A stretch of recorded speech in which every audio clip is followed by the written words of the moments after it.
बिलाल साहब, जो बुशरा बीबी का ख़त है और अभी हमारी साथी जो ज़रताज हैं उन्होंने भी उसके ऊपर खदशात का इजहार किया, आपका रद्द-ए-अमल क्या है? इंश्योर करना नहीं चाहिए कि आप कोई भी बड़ा लीडर हो, सियासी ये मुकदमात हैं देखिए, तो उसके बात ऊपर है इंश्योर करने की ज़रूरत कोई भी कैदी हो तो यकीनन वो जब तक जेल में या कहीं कानून के तहत वो किसी जेल में या कैद में है तो उसकी हिफाजत करना रियासत का काम है।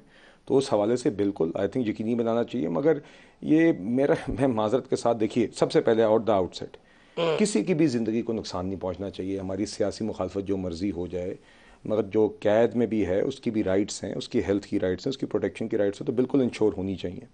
मगर देखिए, मेरा ये ख्याल है कि हर दिन हर दूसरे दिन उठ के कह देना कि जिनको जहर दे दिया जा रहा है, उनको ये हो रहा है, ये भी एक बेबुनियाद इल्ज़ाम लगा देना भी रोज़ाना ये पीटीआई का एक वतीरा बन गया। ये ऑलमोस्ट एक अटेंशन सीकिंग, ऑलमोस्ट नहीं बल्कि अटेंशन सीकिंग बिहेवियर ही है।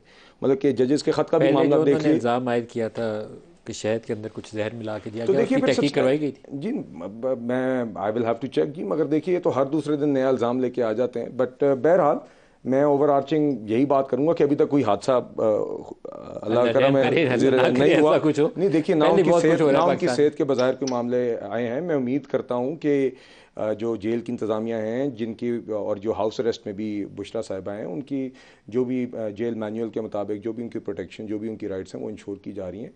और उसके अलावा भी आई एम श्योर इंतज़ामिया करेगी और आई एम श्योर हुकूमत भी इंश्योर करेगी कि इसमें कोई कोताही ना हो। मगर देखिए, मैं ये बात ज़रूर कहना चाहूँगा, बुशरा, ये जो ज़रताज साहिबा बात कर रही थी ना, उनने बात की थी इमरान खान को एब्सोल्युटली नॉट की कैद हुई है। कौन सा एब्सोल्युटली नॉट है जी? वो एब्सोल्युटली नॉट जो आज एब्सोल्युटली यस में तब्दील हो गया है, वो एब्सोल्युटली नॉट जिसके नतीजे में आज ये अमेरिका की लॉबिंग फर्म्स हायर कर रहे हैं, एक एक सेनेटर के पीछे भाग रहे हैं। बाद में ख़ुद कभी कहते थे, पहले साइफ़र से बात शुरू हुई थी, फिर बाजवा साहब पे आ गई थी, फिर पता नहीं कभी मोहसिन नकवी पे आ गई थी। तो इसलिए देखिए, इनके भी ये 50 यू टर्न होते हैं। और दूसरी मैं ये बात ज़रूर कहना चाहूँगा कि आज ये जो जजेस की आज़ादी की बात करें, और मैं आपको कैटेगोरिकली एक बात ज़रूर बताना चाहूँगा और आपसे पैरा नदीम 53 साहब, पे मैंने भी एक बात जवाब करना देना है। चाहूँगा। मगर जी देखिए, ज़रूर। वो आप जवाब देंगे जी? आपने काफ़ी लंबी बात की थी। देखिए, बात यह कि जो जुडिशरी के इंडिपेंडेंस है, उसमें हमारी हुकूमत बिल्कुल बिलीव करती है जी। इसलिए जैसी सुपीरियर कोर्ट, सुप्रीम कोर्ट की तरफ से जो भी इंक्वायरी कमीशन के लिए बात है, हम अगले दिन हमारी काबीना ने उस पर अमल उठाया। मगर इनकी बारी, आपको याद है जब काजी फायदीसा के खिलाफ जो प्रेसिडेंशियल रेफरेंस था, उस टाइम पे जो उनकी हुकूमत का रवैया था, जो प्रेसिडेंशियल रेफरेंस इमरान खान की एडवाइस पे आरिफ अलवी ने भेजा था, और जिस तरीके से विक्टिमाइजेशन फ़रूख नसीम और शहजाद अकबर के हाथों ने की थी, ना सिर्फ जज साहब की बल्कि उनकी फैमिली की, तो वो भी आपको याद होगा। जस्टिस शौकत अजीज़ सिद्दीकी की जब पटिशन थी, तो उस टाइम पे इनका हुकूमत का क्या रवैया था? इन्होंने आंखें फेरी थी। और जिस तरीके का सोशल बॉयकॉट का शौकत अजीज़ सिद्दीकी नदीम साहब साहब, बात करते हैं, वो भी आपके सामने आपको आज ये मौजूद पता है है कि कि काजी फायजीसा साहब को किस बिना के ऊपर रेफरेंस उनके खिलाफ फाइल हुआ था? ये पता है आपको? जी जी बिल्कुल। कौन मगर वो देखिए, वो कौन सा सार केस था वो? नहीं, देखिए, उन्होंने इनकी एसेट्स और उसके ऊपर उन्हें नहीं नहीं, बनाने की। असल केस कौन सा था जिसकी सजा काजी जी जी फायजीसा को जी देने जी, की कोशिश की जा फैजाबाद रही? धरने वाली। फैजाबाद धरने अब का आप केस। फैजाबाद धरने की। फैजाबाद धरने का केस क्या था कि काजी साहब ने उस वक्त की इंटेलिजेंस एजेंसी के कुछ ऑफिशियल, जिसमें जनरल फैज से एक्चुअली जी एक्चुअली उनका रोल क्वेश्चन किया था और उसके ऊपर ही ऑर्डर जारी जी। करवाया था। पैरा 53 अब पैरा 53 के ऊपर ये देखिए, उस एलामिया के अंदर भी जिक्र है। और मैं कंफर्म करना चाहूँगा कि जब ये मामला वज़ीर आज़म साहब के साथ रेज़ हुआ, तो वज़ीर आज़म साहब ने कहा कि हुकूमत विल टेक ऑल स्टेप्स उसको इम्प्लीमेंट करने के लिए, इंक्लूडिंग वो जो लेजिस्लेशन दरकार है। जब एक दफ़ा पार्लियामान कंप्लीट हो जाएगी, जब यहाँ की कमिटीज़ बन जाएंगी, तो एश्योरेंस दी भी गई है उसकी, और हुकूमत काम भी करेगी। और यही चीज़ सुप्रीम कोर्ट के आप प्रेस कह रिलीज रहे में हैं कि वज़ीर मैंशन है। आज़म ने चीफ जस्टिस सुप्रीम कोर्ट को एश्योरेंस दी है जी जी बिल्कुल। कि कि पार्लियामान इसके ऊपर कानून साजी करेगा? जो पैरा 53 के मुताबिक जो भी इकदाम इस पे खबर उठाने, चलाई थी। इंक्लूडिंग लेजिस्लेशन जो है जी, वो उस सुप्रीम कोर्ट के उस एलामिये में लिखा हुआ भी है। और मुझे ये लॉ मिनिस्टर साहब ने भी कंफर्म किया कि इसी तरह ही बात हुई थी जिस तरह सुप्रीम कोर्ट के उस एलामिये में रिफ्लेक्टेड अच्छा, हुई ये है। इंपॉर्टेंट होगा अगर जी आपकी पार्लियामान इसके ऊपर पेशरफ्त करती है, क्योंकि रास्ता रोकने के लिए आपको बंद बांधने पड़ते हैं। आप अगर खुला छोड़ेंगे ना तो कोई जी, चेक देखिए, नहीं मैंने होता। आपसे पहले भी कहा चेक कि एंड बैलेंस आपको सिस्टम में इंट्रोड्यूस हम करवाने जी पड़ेंगे। इंडिपेंडेंस ऑफ जुडिशरी में बिलीव करते हैं। मैं फिर से एक दफ़ा बात करना चाहूँगा, क्योंकि ये प्रेसिडेंट बार साहब ने भी एक बात की थी कि हुकूमत आज सू मोटो के ऊपर नाराज़ है। हम बिल्कुल नाराज़ नहीं है। हमने पहले भी सुप्रीम कोर्ट की ही प्रपोजल के ऊपर इंक्वायरी कमीशन बनाया था, सुप्रीम कोर्ट की ही ख्वाहिश के ऊपर जाके वज़ीर आज़म साहब मिले थे और फौरी अमल किया था। आज अगर सुप्रीम कोर्ट ने सू मोटो ले लिया है, तो हम कहते हैं जिस तरह जुडिशरी अगर समझती है कि उस तरीके से वो बेहतर इस मामले को आगे ले जाना चाहती है, it is completely their prerogative. हमें कोई नाराज़गी नहीं है और हमें इसमें कोई इशू नहीं है। रियासत साहब, जो 53 वाला इशू है, ये कहते हैं हम कानून साजी करेंगे, बुनियादी तौर पर ये पहला चेक होगा अगर ये शुरू कर दें। शायद सुप्रीम कोर्ट के अंदर जो अभी केस चल रहा है उस केस को भी एड्रेस करने में सहूलत हो सकती है, अगर ये बताएं कि हम ये लेजिस्लेशन इंट्रोड्यूस करवा रहे हैं हाउस के अंदर। ठीक हो गया। ये तो लेजिस्लेशन तो बाद में, इस पे एक प्रोसेस है। मैं समझता हूँ कि उसके अंदर जो उन्होंने रिकमेंडेशन दी थी कि इस पे आप अमल दरामद करवाएं, ये तो भी कर सकते। अमल दरामद सबसे इंपॉर्टेंट है। लेजिस्लेशन के लिए तो टाइम दरकार है ना। तो सुप्रीम कोर्ट का जो सो मोटो, उस पे तो टाइम लगेगा डिसाइड होने में। कितने कमीशंस की रिकमेंडेशंस हैं, उन तमाम पे अमल दरामद कर दे। हुकूमत अपना ये बोनाफाइडी शो करे कि हम इस मुल्क के अंदर रूल ऑफ लॉ चाहते हैं, इंप्लीमेंटेशन ऑफ लॉ चाहते हैं, और हम चाहते हैं कि सुप्रीमेसी ऑफ कॉन्स्टिट्यूशन हो, कॉन्स्टिट्यूशन को ट्रू सेंस में इंप्लीमेंट करना है। तो आप इन तमाम रिकमेंडेशंस को, जो कि उस वक्त के एग्जेक्टिव के बनाए हुए ये जुडिशल कमीशन थे जिनकी ये सारी रिकमेंडेशंस है, और वो एम्पावर्ड थे जुडिशल कमीशन जिन्होंने ये सारी इंक्वायरी, इन्वेस्टिगेशन और आफ्टर कलेक्शन ऑफ एविडेंस और after hearing all the parties जो कंसर्निंग। धरना के ऊपर तो अभी भी फैजाबाद के ऊपर एक कमीशन की रिपोर्ट अभी भी एक उन्होंने बनाई है ना कमीशन, जी जिसके अंदर अभी वो शाहिद खाकान साहब भी और एहसन इकबाल भी सारे जाके बयानात भी रिकॉर्ड करा, मैं यही तो आज कर रहा हूँ। उसकी रिपोर्ट भी ले आए सुबह सुप्रीम कोर्ट में, ले आए और ऑर्डर जारी कर दें और कहें कि जी ये सारी चीजें इस पे हम इंप्लीमेंट करते हैं। किसी लेजिस्लेशन की जरूरत नहीं, कॉन्स्टिट्यूशन में ये सारी चीजें डिफाइंड है। ये जो सुप्रीम कोर्ट ऑफ पाकिस्तान की जजमेंट्स है ना, अंडर आर्टिकल 189 बाइंडिंग है तमाम इंस्टीट्यूशंस के ऊपर, तमाम कोर्ट्स के ऊपर। कहने क्या था कि बाइंडिंग है, आपने एयर मार्शल अफसर खान केस का भी हवाला दिया है, यही तो उसके ऊपर ऑर्डर आ चुका है, फाइनलिटी हो चुकी है। यही चीज है, मैं कहता हूं कि अगर आपने बोनाफाइडी, आप चाहते हैं कि in the interest of nation, in the interest of country, in the interest of citizen of Pakistan, if you want to implement the rule of law, so you have to implement the all judgments and the recommendation of all the commissions. ज़रताज, ये अहम नुक्ता है, आप दूसरी वाली बात का भी जवाब दे दीजिएगा, लेकिन ये कमीशन की रिपोर्ट के ऊपर अगर अमल दरामदी हो जाए, काजी फायदी साहब के ऑर्डर जो उन्होंने लिखवाया हुआ है उसके ऊपर ही अमल दरामद हो जाए धरना केस के अंदर, तो बहुत सारा रास्ता साफ हो सकता है, जजों को तहफ़्फ़ुज़ भी मिल सकता है। देखिए मलिक साहब, मुझे तो आज तक इतना पता है, जितनी मेरी एज है, मैंने तो आज तक कभी किसी कमीशन का रिजल्ट देखा नहीं है, कभी हमने कोई पब्लिश नहीं होता देखा, ना हमें पता चला है कि फॉर एग्जांपल मॉडल टाउन को ले लेना, 14 लोगों को 2017 की पब्लिश जजमेंट है एज जज ऑफ द सुप्रीम कोर्ट, धरना के ऊपर ही उन्होंने जजमेंट दी हुई है।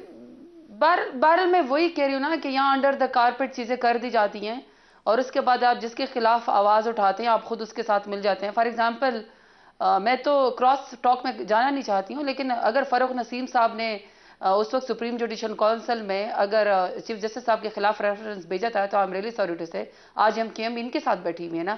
आज उन्होंने मिलके ऐसे ऐसे लोगों को सेनेटर बनवाया है जो खुद इनके अपनी पार्टी के भी नहीं है, और किस आइन कानून की वो करते हैं। क्या आप पाकिस्तान के किसी कानून और आइन में ये आपके साथ जो है वो इस वक्त वकील बैठे हुए हैं आपके स्टूडियो में, उनसे पूछे क्या कभी कोई निगरान वज़ीर आज़म, कोई निगरान वज़ीर आला, कोई निगरान मिनिस्टर आने वाली हुकूमत का जो उन्होंने खुद इलेक्शन करवाया हो, उस इलेक्शन का प्रोसेस हो, वो निगरान वज़ीर आज़म और किसी भी पोस्ट के ऊपर बैठे हो, क्या वो उस आने वाली हुकूमत का हिस्सा बन सकते हैं? इसका अगर वो बन सकते हैं, जैसे कि आज इनके वो सेनेटर भी मुंतखब हुए हैं, वो इंटीरियर मिनिस्टर भी हैं, काकड़ साहब जो वज़ीर आज़म थे वो भी आज सेनेटर जो है वो मुंतखब हो गए हैं, जो इंटीरियर मिनिस्टर थे निगरान वज़ीर इसके हुकूमत के अंदर, वो चीफ मिनिस्टर वो भी हैं, बलोचिस्तान भी हैं। इसका मतलब है कि वो सिस्टम के बेनिफिशरी थे और वो पीएमएलएन को ही वो सिस्टम की बेनिफिशियल है। दूसरी बात ये कि अगर वाकई इतना इन्होंने इंसाफ देना है कि जी प्राइम मिनिस्टर साहब से खुद चीफ जस्टिस साहब ने कहा था कि जी ये आपकी माँ के साथ या हम ये फुली आप हमारे साथ कोऑपरेट करेंगे और ये जजेस को इंसाफ मिलेगा, तो I am really sorry to say ये जो 6 जजेस साहिबानी ने जो खत लिखा है, बेडरूम तक तो जो कहानी पहुंच गई है, किसी को टॉर्चर किया गया, किसी को ब्लैकमेल किया गया है, वहां पे लोगों की जिंदगी को खतरा है, प्राइवेसी को इन्वेट किया गया, उसका अल्टीमेट बेनिफिशियरी कौन है?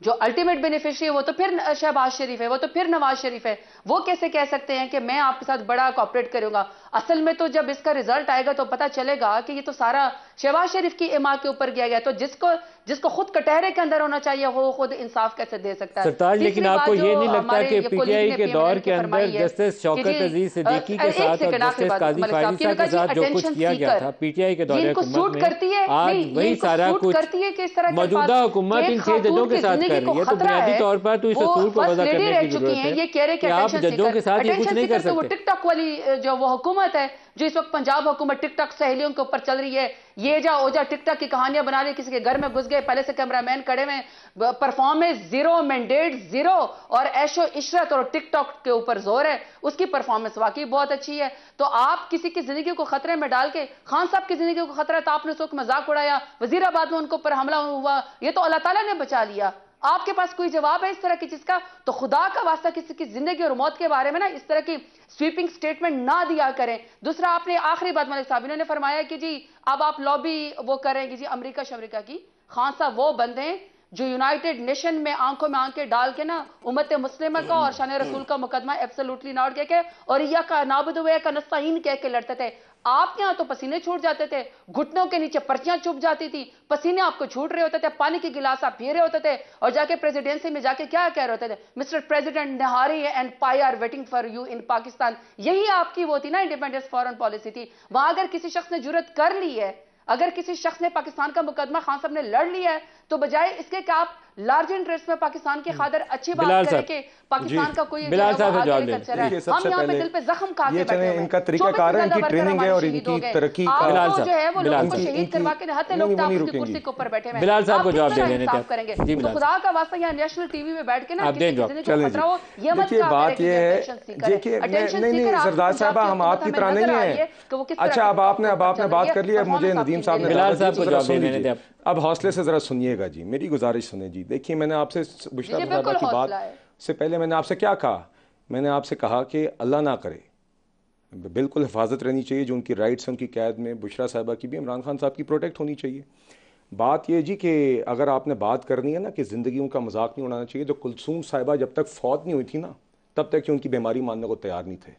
जिस तरीके की घटिया नीच कैंपेन इस जमात ने इमरान खान के एमा पे चलाई थी वो सबके सामने, और जिस तरह की कैंपेन ने नवाज शरीफ साहब के ऊपर चलाई थी उसका मजाक ये आज तक उड़ाते हैं। तो इसलिए ये भाषण ना दें।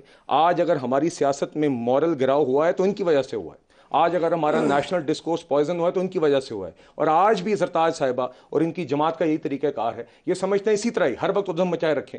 अब हाई कोर्ट के जजेस का लेटर का मामला है, नहायत सेंसिटिव मामला है, कोई नहीं कह रहा कि आप उसको स्वीप करें अंडर द रग, मगर it requires a certain sensitivity and maturity from all sides.